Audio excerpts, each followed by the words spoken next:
iman kami. Sebab tidak ada tempat berharap selain Engkau. Dan biarlah setiap kami yang sedang beribadah kepada Tuhan, kami mau berkata, hanya Engkau tempat kami bersandar dan berharap, lebih dari apapun yang kami harapkan. Bapa, terima kasih. Di tengah-tengah kesibukan aktivitas kegiatan kami, berkarya, bekerja, Engkau masih memberikan kepada setiap kami kesempatan untuk kami boleh beribadah kepada Tuhan, boleh memuji-muji, menyembah Tuhan. Terima kasih buat kesempatan yang Kau berikan.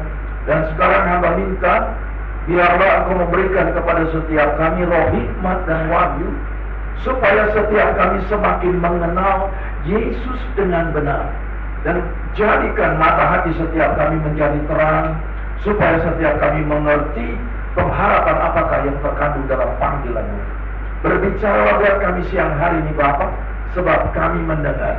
Sebab firman-Mu adalah pelita bagi kaki kami, terang bagi jalan kami. Firman-Mu tidak mungkin gagal, dan firman-Mu adalah kekuatan-Mu sendiri yang menyelamatkan setiap kami. Di dalam nama Tuhan Yesus Kristus, mari kita yang siap mendengar firman Tuhan berkata bersama saya, amin. Amin. Silakan Bapak Ibu duduk. Haleluya. Shalom. Saya percaya kita tetap bersuka cita apapun keadaan kita. Amin. Ya, saya senang sekali dengan satu ayat itu, bersukacitalah senantiasa. Dan itu yang tulis adalah Rasul Paulus. Dan ini gak asing. Orang yang ada di dalam penjara menasihati orang yang tidak di penjara supaya bersuka cita. Ya, gak lazim itu. Tapi itulah Kristenan, itu sesuatu yang luar biasa. Dan saya berharap kita bersuka cita bersama. Nah, senang sekali.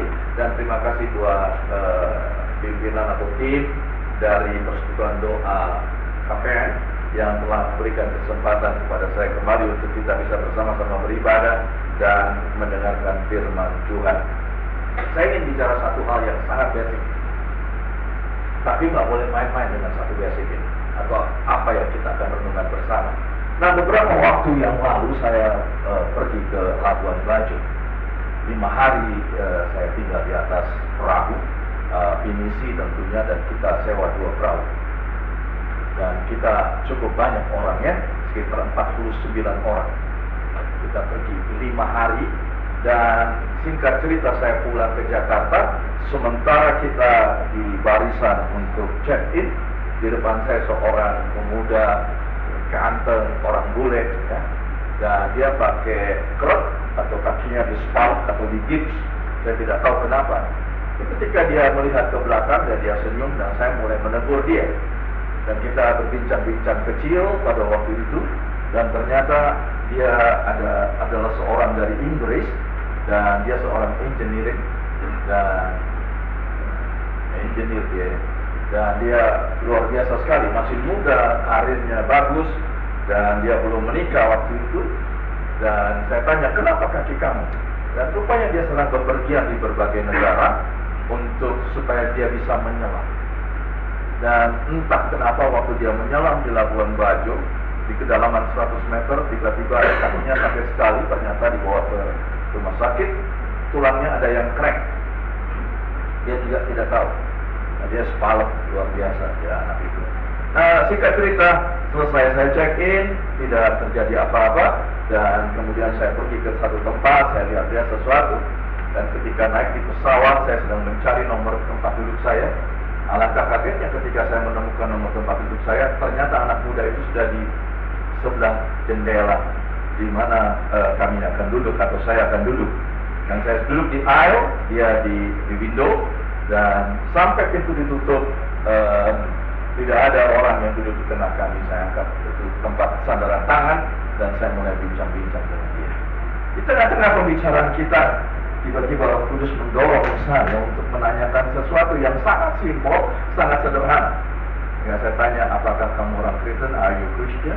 Dan dia berkata dengan sangat antusias sekali, dan dia berkata, of course, yes, I'm Christian. Dan pertanyaan berikut ini yang saya bilang, ya itu sesuatu buat saya. Saya tanya, apakah are you practice your Christian? Dan sampai landing di bandara di Cengkareng, dia tidak menjawab pertanyaan saya. Apakah kamu mempraktekkan kekristenan kamu? Dia tidak jawab. Saya percaya saudara orang Kristen yang ada di tempat ini. Tapi izinkan saya bertanya seperti itu setelah saya bertanya kepada seorang pemuda itu, apakah Anda mempraktekkan kekristenan Anda? That's the point. Itulah poin penting bagi kita seorang Kristen. Bukan hanya sekedar beragama Kristen, tetapi mempraktekkan keimanan kita, kekristenan kita everyday. Ini begitu penting. Saudara, saya tidak bernubuat, tapi apa yang Alkitab katakan, dan saya mau bilang begini. Yang sedang terjadi hari-hari ini adalah sebuah penggenapan nubuatan Alkitab. Tapi itu belum kesudahannya. Ready or not, Jesus is coming. Pertanyaan saya, apakah kita siap ketika dia datang? Kalaupun Yesus tidak datang atau belum datang, kematian bisa menjemput siapapun juga. Who knows? Nggak ada yang tahu. Saya baru bertemu dengan di gereja, saya habis khotbah dan saya turun dari mimbar dan selesai doa berkat bersama dengan gembala di tempat di mana saya melayani. Kita harus ke ruangan gembalanya di lantai 2, kita pakai lift. Tapi sementara saya berjalan ke pintu lift, seorang pendoa di gereja itu yang saya kenal cukup lama dan dulu murid kami di sekolah Alkitab, dan dia memeluk saya dengan kuat, dengan kencang, bahkan luar biasa, rasanya cukup lama dia tidak lepaskan pelukannya. Dan saya bilang, bagaimana kabar kamu? Dan kamu harus tetap setia. Apapun yang kamu alami di gereja ini, apapun pelayananmu, bentuk pelayananmu, kamu harus setia. Karena Yesus mengajarkan kesetiaan ini. Bahkan kita diminta setia kepada Yesus, bisa setia kepada Yesus, bisa setia kepada institusi, bahkan bisa setia di mana tempat kita bekerja, di perusahaan manapun kita setia. Itu penting. Jadi dimulai dulu setia kepada Yesus. Lalu saya turun dan ibadah kedua selesai kurang lebih jam 12:30 waktu itu, dan saya makan siang bersama gembala di ruangan gembala tersebut. Dan 1:30 saya keluar dan saya mau pulang menuju ke mobil, dan dia datangi saya lagi, dan sekali lagi dia peluk saya. Dia bilang, Pak, aku izin karena aku mau melayani baptisan air, ya, untuk sebagai worship leader dan sebagai pendoa. 2:30 saya sudah sampai rumah, kurang lebih jam 2 lebih. 2:30, tidak lama dari itu, 3:04 lah kurang lebih, 3:04. Tiba-tiba di HP saya bunyi notifikasi, dan itu link, dan saya lihat baru belum 24 jam, bahkan belum 3 jam, anak itu dipanggil pulang di gereja. Dan yang luar biasa, gembalanya cerita dengan saya, itu suasana seperti kebaktian kebangunan rohani, hanya baptisan air, sekitar 6-7 orang. Tapi suasana ibadah baptisan air seperti, dan dia yang memimpin sebagai worship leader, memimpin menyembah Tuhan. Dari dia berdiri, dia berlutut, dan tiba-tiba kepalanya tertunduk di lantai, dan dia pulang. Luar biasa. Dia pulang dalam pelayanan, dia pulang dalam hadirat Tuhan, dan saya tahu tempatnya di mana. Saudara, ini hari-hari penting. Nah, ada 3 hal yang saya akan seberangkan sebagai bagian atau apa yang terhubung dari bagaimana kita mempraktekkan kekristenan kita, dan ini nggak boleh ada dalih lagi. Itu sebabnya judul kita siang ini adalah stop buat dalih. Apa itu dalih? Dalih adalah, kalau kita lihat dalam KBBI atau Kamus Besar Bahasa Indonesia, itu soal bagaimana kita mencari alasan, membuat alasan untuk tidak mengerjakan sesuatu atau menyelesaikan sesuatu. Dan siapapun pernah melakukan hal itu. Saya pun pernah melakukan hal itu. Tetapi saya nggak pernah lagi melakukan setelah saya mengerti betapa pentingnya tidak membuat dalih. Karena kita berkata begini, selama masih ada kesempatan, ambil kesempatan itu. Karena seringkali dunia boleh berkata masih ada kesempatan kedua, tapi saya mau bilang sesuai dengan apa yang Alkitab ajarkan, seringkali kita tidak lagi mengalami kesempatan yang kedua. Jadi Alkitab berkata, selama masih ada kesempatan, ambil kesempatan itu. Dunia tidak semakin baik, keadaan dunia tidak semakin baik. Dan Alkitab telah memberitahu kepada kita dalam kitab 2 Timotius 3 yang pertama, ketahuilah bahwa di hari-hari terakhir akan datang masa yang sukar. Saudara sadar, saudara nggak sadar, saudara tahu tidak tahu, saudara mau tidak mau, kita ada di masa-masa itu sekarang. Itu sebabnya anak-anak Tuhan penting alert sungguh-sungguh, ya seperti nyanyian tadi. Hanya kau apa? Yang menjadi tempat berharap. Semua berharap kepada siapa? Nggak ada. Nggak bisa. Bahkan teman-teman, saya punya teman, saya punya kenalan, mereka di marketplace, mereka businessman, bahkan ya lumayan luar biasa. Kalau menurut penilaian majalah Forbes, dia ada di barisan itu, ya, ada di barisan itu. Dia bilang, saya sebagai anak Tuhan, saya nggak pernah andalkan kepandaian saya nggak pernah mengandalkan apapun. Yesus yang aku andalkan. Dan aku mau dua-dua kakiku di sorga, bukan satu kaki di neraka, satu kaki di sorga. Saya nggak mau itu. Ya. Jadi hari-hari ini itu luar biasa. Kita harus benar-benar. Nah, tadi saya bilang bahwa dalih itu adalah alasan yang kita cari-cari supaya kita tidak mengerjakan sesuatu atau tidak menyelesaikan sesuatu. Terima kasih, brother. Stop saja suaranya. Karena ya saya tahu ada hamba-hamba Tuhan yang bisa diiringi dengan musik yang lembut, tetapi saya nggak bisa. Terdistract saya. Karena saya biasa ngajar di kelas. Ya, di kelas tidak ada musik. Nah, kalau ada musik saya terdistract gitu. Sedangkan saya banyak tidak mengandalkan catatan walaupun ada catatan. Saya mau bagaimana Roh Kudus membawa saya untuk mengalir sebagaimana dia tahu kebutuhan Bapak Ibu Saudara, bukan saya yang mengetahui kebutuhan Bapak Ibu Saudara. Ya, sekali lagi, jadi jangan kita menunda-nunda apa yang kita bisa kerjakan. Saya nggak mau menunda-nunda. Kalau ada hal yang saya kerjakan bisa saya selesaikan hari ini, saya selesaikan. Dan saya tidak pernah mau buat dalih. Apalagi ketika pemimpin di gereja meminta saya untuk melakukan sesuatu, saya nggak buat dalih. Dan contoh, kita ada meeting tim inti, ya, tim inti dari gereja di mana saya bekerja di pusat. Dan pemimpin saya berkata, aduh, sedangkan saya sudah ada jadwal pelayanan ke Jogja, baru kemarin sore saya pulang, tiba, saya sendiri, drive sendiri, dan luar biasa perjalanan pelayanan kali ini, ya, di Yogyakarta. Dan ini sesuatu yang saya pikir banyak anak Tuhan harus mengerti apa yang Tuhan sedang mau kita perhatikan sungguh-sungguh untuk kita kerjakan. Nah, saya akan masuk ke sini dengan cepat sekali. Ya, kita apa yang harus kita bangun? Salah satu yang kita harus bangun adalah sebuah kebiasaan untuk tidak berdalih. Sebuah kebiasaan untuk menyelesaikan apapun bila ditunda. Sebuah kebiasaan yang kita tidak cari-cari untuk kita tidak melakukan sesuatu. Karena pada umumnya manusia suka sekali berdalih. Bahkan dalam kitab Pengkhotbah pasal 7 ayat yang ke-29 dikatakan di situ, lihatlah, kata Pengkhotbah, hanya ini yang kudapati, bahwa Allah telah menjadikan manusia yang jujur. Dalam Alkitab versi yang lain, Allah menjadikan manusia itu benar. Jadi kerinduan Allah menjadikan setiap orang itu benar. Tetapi apa yang pengkhotbah temukan? Apa yang pengkhotbah lihat? Kalimat berikut. Tetapi mereka mencari banyak dalih.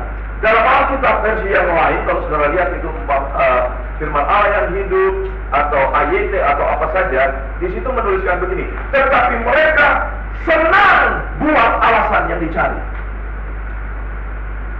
Ini pada umumnya. Ya, saya nggak tahu saudara, saya pernah. Saya ngaku. Dulu saya senang banget buat dalih. Alasan yang inilah, itulah. Tapi ketika saya mengenal sungguh-sungguh apa yang diajarkan di dalam kitab suci, saya bukan karena pendeta, tapi sejak saya bertobat, saya nggak mau lagi buat dalih. Nggak mau. Dan nggak ada kamus dalam hidup saya menunda pekerjaan. Ya. Saya jadi pendeta bukan karena nganggur. Di perusahaan saya bekerja, saya di acting. Sementara saya di acting, saya bekerja di sebuah perusahaan minyak. di oil service company, dan ya saya di offshore kerja saya, dan pekerjaan saya waterline itu kita pakai alat untuk masuk di tubing atau untuk mengambil alat-alat dan ada gas lift dan yang lain-lainnya. Kalau saudara bergerak di bidang itu, saudara tahu. Ya. Sampai sekarang pun di usia saya pun masih ditawari untuk bekerja. Karena di perusahaan asing biasanya nggak melihat umur, tetapi bagaimana dia punya capacity itu penting gitu ya.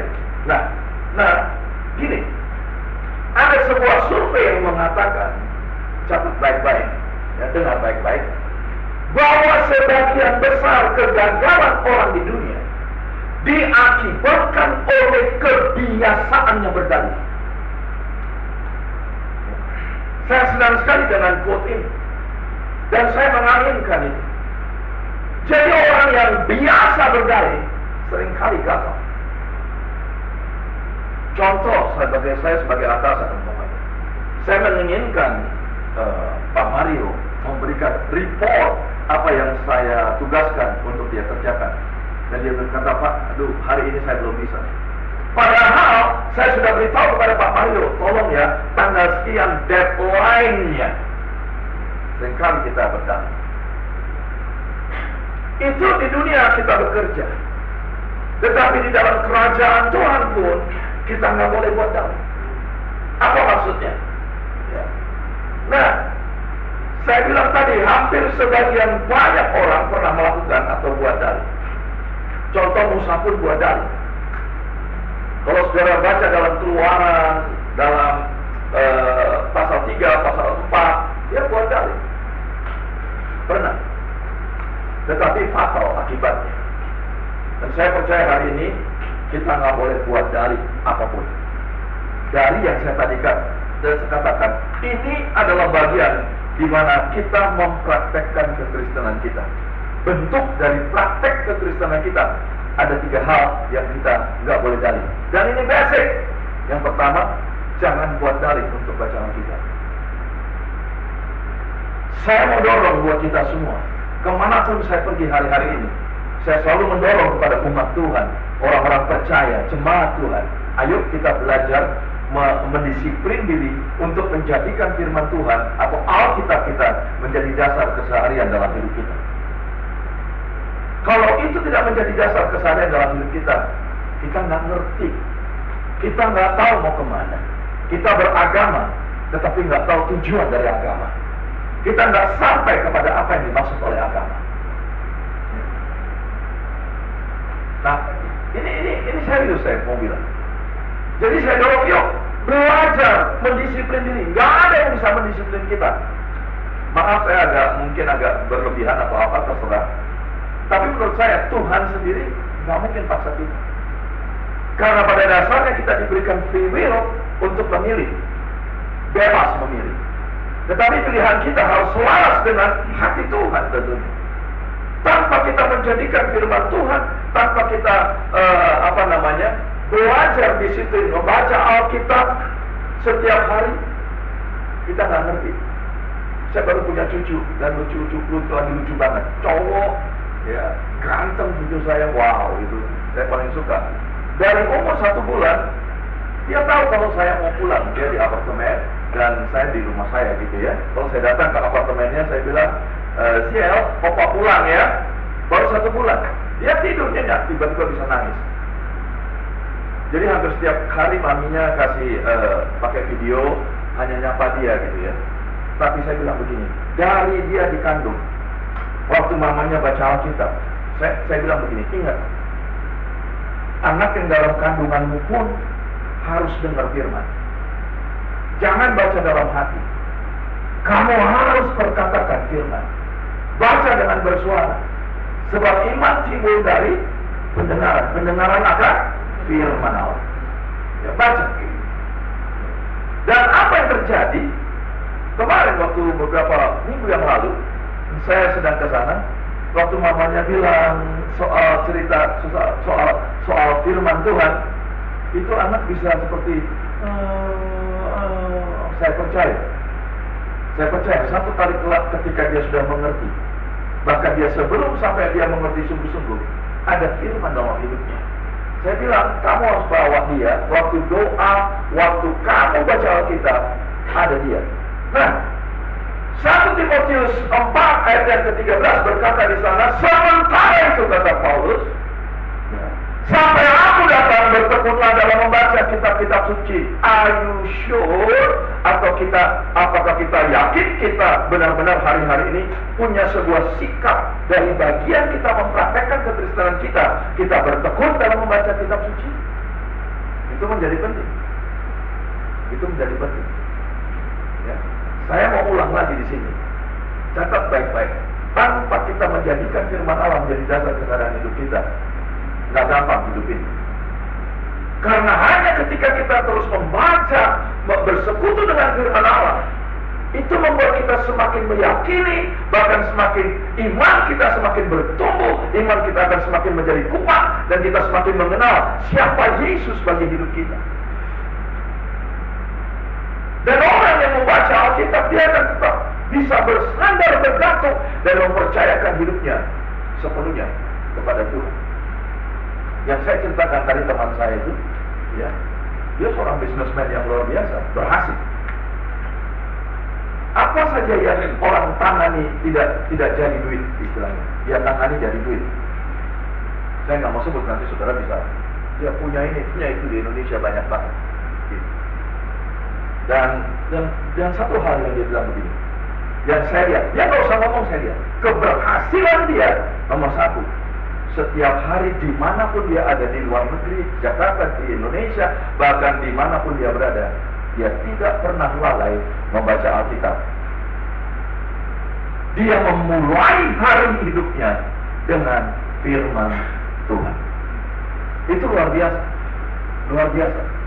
Bahkan di ruang kantornya, ya kira-kira ruangannya panjangnya dari sana sampai di sini, dan sebagian yang kecil ini dibuat ruang doanya dia. Dia setiap hari menyediakan waktu dengan Tuhan 3 jam. Saya bilang sama teman saya, karena kami berdua pendeta datang. Ya. Dan saya bilang sama teman saya ketika kita sudah keluar dari ruangannya, bayangkan kamu berapa jam dengan Tuhan, menyediakan waktu yang terbaik dengan Tuhan. Berapa jam? Dia aja pengusaha yang sibuk luar biasa, 3 jam setiap hari. Every day. Luar biasa.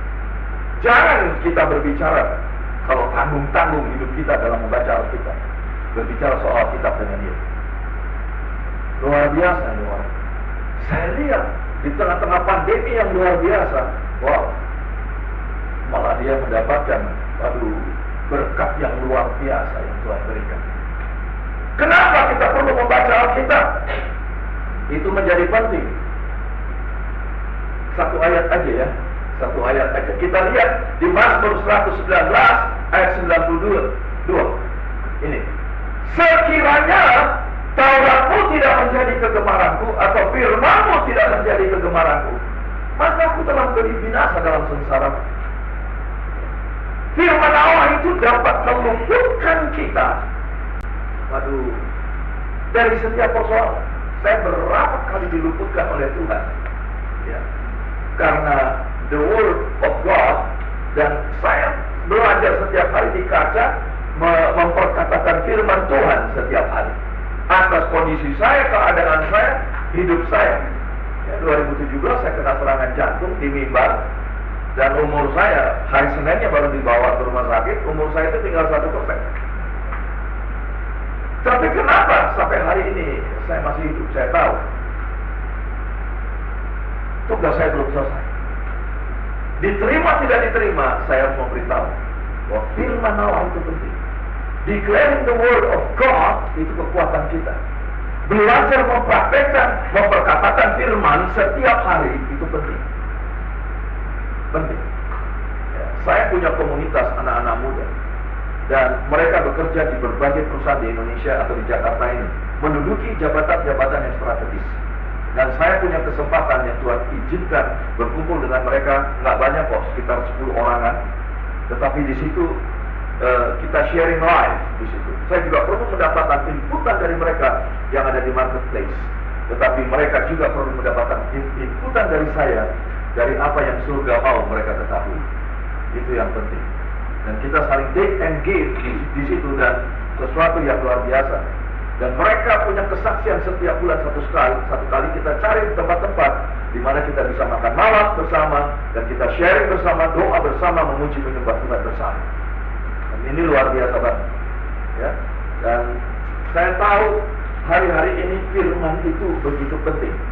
Bahkan dikatakan di Mazmur 119 ayat 105, firman-Mu itu adalah pelita bagi kakiku, terang bagi jalanku. Tanpa firman kita nggak tahu mau kemana. Tapi dengan firman kita tahu melangkahnya kemana, langkah kita seperti apa, dan diterangi oleh firman Allah itu. Dan kalau firman yang menerangi dan kita berjalan dalam terang firman kepada tujuan, dan pasti berhasil. Salah satu yang mereka ceritakan, karena mereka banyak diklaim firman Allah, mereka menjadikan firman Allah menjadi dasar keseharian dalam hidup mereka. Ya, saya baru melayani kira-kira beberapa bulan yang lalu. Tiba-tiba, entah terjadi seperti apa, dia sekarang tiba-tiba menjadi salah satu manajer di suatu perusahaan yang cukup besar. Nggak pernah mimpi, nggak pernah. Tiba-tiba dia dipanggil oleh direksi, dan dia tiba-tiba dikasih tahu, kamu sekarang ditugaskan. Dia kaget, luar biasa. Nggak pernah timbul di hatinya, dilihat dengan matanya, bahkan nggak pernah terpikir. Tapi itulah yang diberikan oleh Tuhan bagi orang yang mengasihi Tuhan. Bukti mengasihi, percaya. Salah satunya percaya kepada firman Allah. Itu penting. Jadi firman itu penting buat kita. Dan itulah manfaat kita membaca firman Tuhan. Firman Tuhan membuat kita menjadi tentram, menjadi bahagia, menjadi kuat, punya kepastian, nggak pernah takut. Saya nggak pernah takut, keluarga saya nggak pernah takut dengan apapun juga, nggak pernah. Sudah dibuktikan. Hampir 3 tahun waktu pandemi, waktu corona atau krisis corona pada waktu itu, kita nggak pernah takut, nggak pernah, sama sekali. Dan pelayanannya stop, nggak ada, karena tidak ada kegiatan di gereja. Ibadah semua lewat online. Ya. Dan saya tidak pernah takut. Dan Tuhan selalu Dia buka jalan bagi kita yang mengasihi Tuhan. Firman itu adalah kekuatan kita. Yang kedua, stop buat dalih untuk tidak berdoa. Ya. Stop buat dalih untuk tidak berdoa. Ada sebuah statement dari seorang hamba Tuhan, namanya Henry Blackaby, dan saya suka sekali dengan dia. Dia bilang begini, prayer must be our first resort, not our last resort. Doa harus menjadi sumber daya kita yang utama, bukan yang atau menjadi pilihan yang terakhir. Kalau sudah kepepet, baru berdoa. Dia harus menjadi sumber daya kita. Betul-betul. Kembali kepada teman-teman saya yang ada di marketplace, doa itu menjadi sumber daya mereka yang utama. Dan luar biasa, firman Allah menjadi sumber daya yang utama. Doa adalah sumber daya kita yang utama. Apakah hari-hari ini doa menjadi satu tempat atau posisi yang utama dalam hidup kita? Atau karena kita orang Kristen kita harus berdoa? Kita harus menempatkan doa, karena doa itu adalah hubungan kita dengan Tuhan. Semakin kita terhubung dengan Tuhan, semakin kita tahu siapa Tuhan itu bagi kita. Dan ketika kita punya hubungan sama Tuhan, wow, rasanya aman dalam dunia yang tidak karuan hari-hari ini ya. Dan ini, ya saya lihat sedih banget keadaan. Kemarin saya bertemu dengan seorang anak Tuhan di Jogja, di kota Bantul, karena saya melayani di satu desa. Ya, dan ibu itu sudah bilang, saya nggak mau lagi ke gereja. Nah, ibu kok ke gereja? Karena saya dijemput oleh ibu gembalanya, Bapak datang ke sini. Saya nggak kenal Bapak, ya, tidak kenal Bapak. Tetapi entah kenapa, saya bilang nggak ada yang kebetulan. Itu Roh Kudus yang bawa ibu datang ke sini dan mendengar apa yang saya sampaikan kepada ibu. Dan dia yang tadinya sudah hopeless, dalam seluruh aspek hidupnya dia hopeless. Sama Tuhan dia juga tidak mau lagi, karena kecewa. Tetapi hari itu, dia menangis dengan luar biasa, karena firman Allah yang disampaikan pada dia secara pribadi dan berbicara atas hatinya, dan dia membuat keputusan, hari ini saya akan bangkit, saya akan kembali membangun hubungan saya dengan Tuhan lewat yang namanya doa. Doa itu sebuah hubungan, bukan hanya sebuah permohonan permintaan, tapi hubungan yang kita bangun dengan Tuhan, dengan disiplin, dengan akrab, dengan senang hati kita bergaul dengan Tuhan. Alkitab berkata dalam 1 Korintus 6 di ayat yang ke-7 atau 17, saya lupa tempatnya, tetapi di 1 Korintus itu berkata begini, barang siapa mengikatkan dirinya dengan Tuhan, dia menjadi satu roh dengan Tuhan. Tapi sebaliknya, walaupun tidak tertulis, saya percaya siapa kita yang mengikatkan diri kepada dunia akan menjadi satu dengan dunia. Dan cara-cara berpikir dunia, cara hidup dunia itu sangat berbeda dengan cara hidup. Bahkan Alkitab juga berkata begini, barang siapa menjadikan dunia menjadi sahabatnya, dia menjadi musuh Allah itu sendiri. Di hari-hari ini penting mana, dan Tuhan akan membuat sebuah perbedaan orang yang beribadah kepada Tuhannya dengan sungguh-sungguh dan yang tidak sungguh-sungguh beribadah kepada Tuhan. Itu sungguh-sungguh akan ada perbedaan, dan saya sudah melihat hari-hari ini, ya. Ini nggak usah jauh-jauh, keponakan saya yang sungguh-sungguh sama Tuhan, yang tidak. Ya. Yang satu, yang dia hanya 2 wanita, keponakan saya. Yang kecil ini dekat dengan saya dari kecil, yang besar nggak terlalu dekat. Yang kecil digembleng terus sama omnya. Firman, bukan disabetin. Firman. Dan dia hidup, dia menikah, dia punya anak 1, laki-laki. Dan apa? Di perusahaannya dia di apa namanya? Dia sangat diberkati luar biasa, di acting. Belum lama dia bilang begini, Om, aku udah cukup punya uang, dan aku udah berdoa sama suamiku, ya, sama suaminya dia berdoa. Lalu dia bilang begini, tolong nanti kalau ke Jogja doain ya. Kenapa? Aku mau beli kos-kosan. Ternyata kemarin kita ke sana, dia sudah beli. Tempatnya cukup bagus, 10 kamar, ada 2 pavilion, 10 kamar penuh dengan semua dengan AC. Dan dia bilang begini, ini berkat Tuhan. Luar biasa, dia nabung dan dia belikan 4 kos. Ada perbedaan antara orang yang punya hubungan yang dibangun terus-menerus dengan intim dengan Tuhan, dengan yang ala kadarnya. Ya, berkat umum itu buat semua, tapi berkat khusus hanya orang-orang yang terus punya hubungan dengan Tuhan. Saya nggak mau hanya berkat umum. Berkat umum orang nggak kena Yesus pun punya berkat umum. Matahari, kena hujan dan lain sebagainya, ada berkat-berkat yang kita nggak perlu kenal Yesus. Tapi berkat khusus hanya orang yang kenal Yesus, bukan hanya sekedar kenal, tapi punya hubungan yang terhubung dan intim dengan Tuhan. Lewat apa? Doa. Itu sebabnya hari ini jangan lagi kita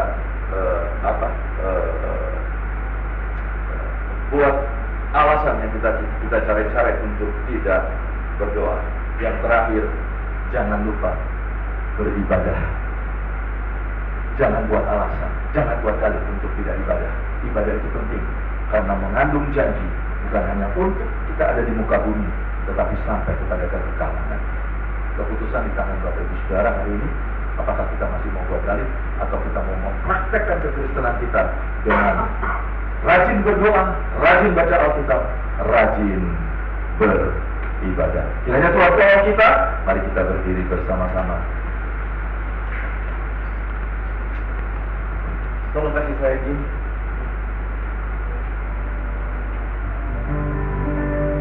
Sebab Dia hidup pada hari esok. Sebab Dia hidup.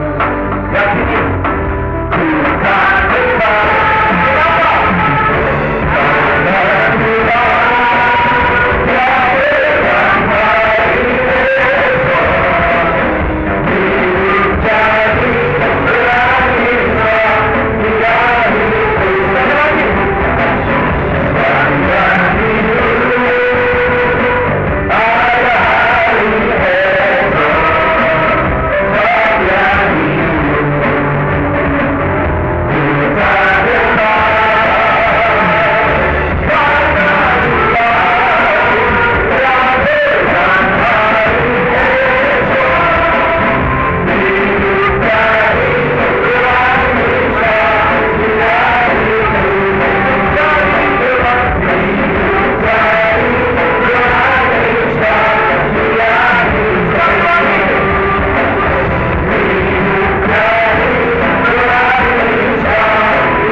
Dan kami mau sepakat bersama pada siang hari ini.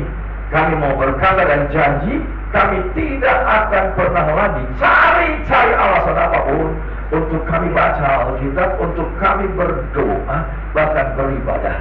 Terima kasih Bapak, kami bukan hanya beragama, tetapi kami mau mempraktekkan iman percaya kami lewat ketiga hal yang sederhana. Berkati anak-anakmu, berkati KPN, dari owners, bahkan sampai seluruh karyawan yang ada. Terima kasih Bapak buat siang hari ini. Saudara yang dikasih, kekasih Tuhan Yesus, mari kita angkat wajah kita, pandang Bapa di sorga, angkat kedua tanganmu, arahkan kepada Bapa di sorga. Tuhanlah yang memberkatimu, dan Tuhanlah yang melindungimu. Tuhanlah yang menyinarimu dengan wajahnya, dan memberikan kepadamu kasih karunia. Tuhan menghadapkan wajahnya kepadamu, dan memberi engkau damai sejahtera. Dan sekarang kembalilah ke aktivitasmu masing-masing, dan sore nanti kembalilah ke rumahmu, dan bawalah anugerah Allah Bapa yang berlimpah-limpah di dalam putranya yang tunggal, Tuhan Yesus Kristus, dan persekutuan yang manis dengan Roh Kudus yang memberikan penghiburan, kekuatan, kemenangan, keberhasilan menyertai saudara dan saya mulai hari ini, bahkan sampai Maranatha, sampai selama-lamanya. Mari kita yang percaya dan diberkati berkata, Amin. Tuhan Yesus memberkati. Selamat siang.